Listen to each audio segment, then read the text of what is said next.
Hi everyone, I'm Jasmine, Emerging Technology Assistant at the Muskegon County Library System. And it's Thursday, Tech Thursday, and today is all about drones.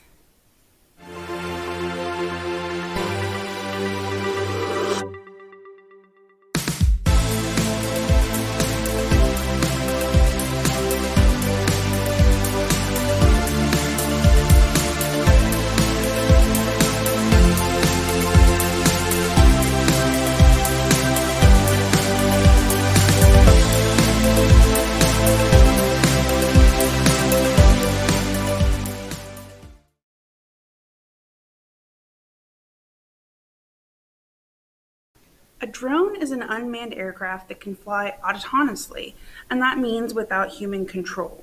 But the word gets thrown around a lot without a real rigorous definition, so sometimes people prefer to use other terms, such as UAV is an unmanned aerial vehicle. RPA stands for remotely piloted aircraft. A quadcopter or quad rotor, which is often the type of drones used for recreational use, is a helicopter that has four rotors. Also, UAS, which is a term that is used in the FAA, is an unmanned aircraft system.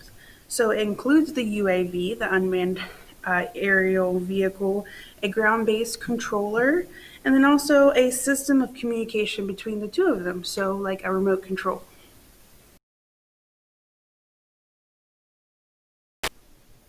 I mentioned the FAA, and it's something very important if you plan on flying a drone.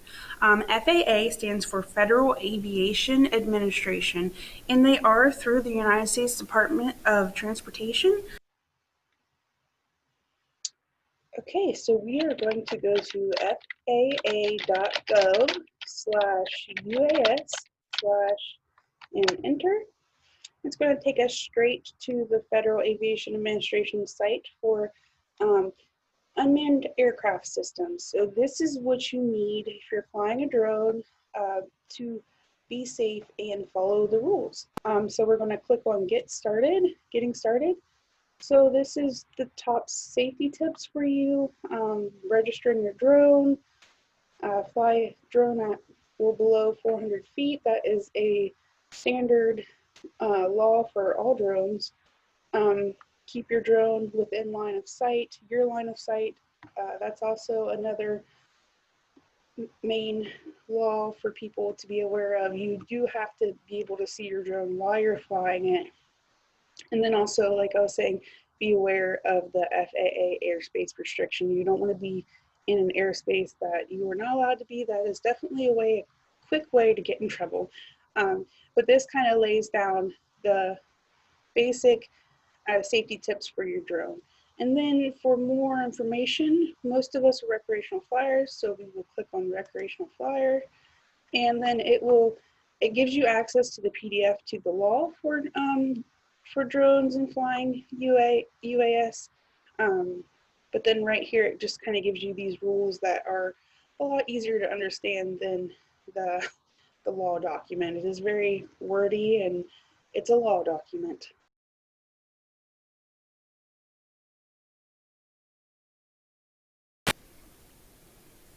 So there's some big industries that use drones, and one of the biggest ones that started using drones the earliest is the military. I went to military.com, and they have some really great photos of lots of their different kind of drones they use. If you've ever flown a recreational drone, it can be pretty complicated, but after a while you can become a pro at it, getting used to the different controls. The drones that the military fly, they can be very big. They can also be small. But they require a lot of training, a lot of licensing, and just a lot more equipment. Sometimes there is just one controller, but there can even be like two whole computers used to fly the drone. Some of the terms that they use is UAV, which is an unmanned aerial vehicle, like we talked about, and FPV, which is a first person view. So they're seeing through like the drone's camera eyes, and that is the view that they're seeing rather than just through a GPS view, and that's how they're controlling it. So it almost is as if they are there. So they're one of the biggest uses of drones. Also, the film industry is getting a lot more use out of drones. When they first started, drones weren't really sturdy enough. Filmmakers, they move around quite fast and they kind of throw their equipment around, so their equipment has to be very sturdy. And drones just weren't up to the job when they were first coming out. But now they are a lot more sturdy. The technology is a lot better. There's vision positioning system, VPS, which it keeps the drone steady. So even if your hands are off the controls or it's really windy, it'll keep the drone steady, and that video footage for filming is still that great quality. Also, there's obstacle avoidance sensors. So if they're in like a filming situation and the drone's about to fly into like a building or something like that, those sensors will tell the drone to stop so they don't hit it, and that expensive equipment is still safe. So those are some great features that they are now taking advantage of in the film industry. Also, the delivery system is using drones now. There are quite a few different places using them, but one of the most popular ones that I've been hearing about is Amazon is planning on coming out with Prime Air. It's their future delivery system, and they will be delivering packages under 5 pounds in less than 30 minutes.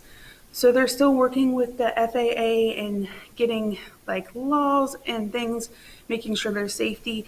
But that does look like something that's going to be coming out in the near future. So that's something to look for. Have a drone deliver your Amazon package in less than 30 minutes if it's under 5 pounds. Another place is the healthcare system has used drones to deliver vaccines and medicines to very remote areas that are not easy to get to.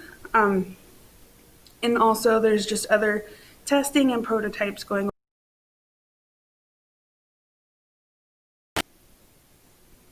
So there are a couple of ideas for things that we can do with drones in a recreational situation.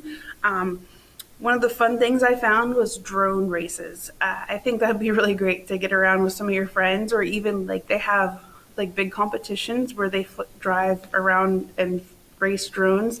That sounds really fun.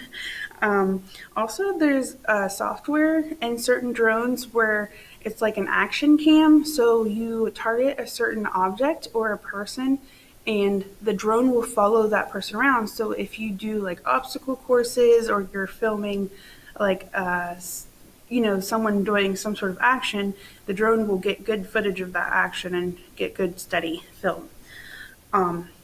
Also, if you do any maps or anything like that, if you need a property map or a 3D map, the drone can go around and take pictures and get a good picture of your area for a map. Also, if you have software, you can get those pictures taken and have 3D images created, and then you can create a 3D map as well, which would be really useful depending on what you're using it for. Another idea I found was using drones to locate lost pets. So if you have like lost pets in the area, they can get up in the air and they can locate those pets. That would require some licensing, flying around above crowds and things, but that's a really good idea. Also, a really great thing that drones can do is aerial videography. So if you wanted to get a great shot of just like the mountains in your area, if you live next to a beautiful lake or something, they get great shots. And so coming up next here, I have some great footage for you guys. Enjoy.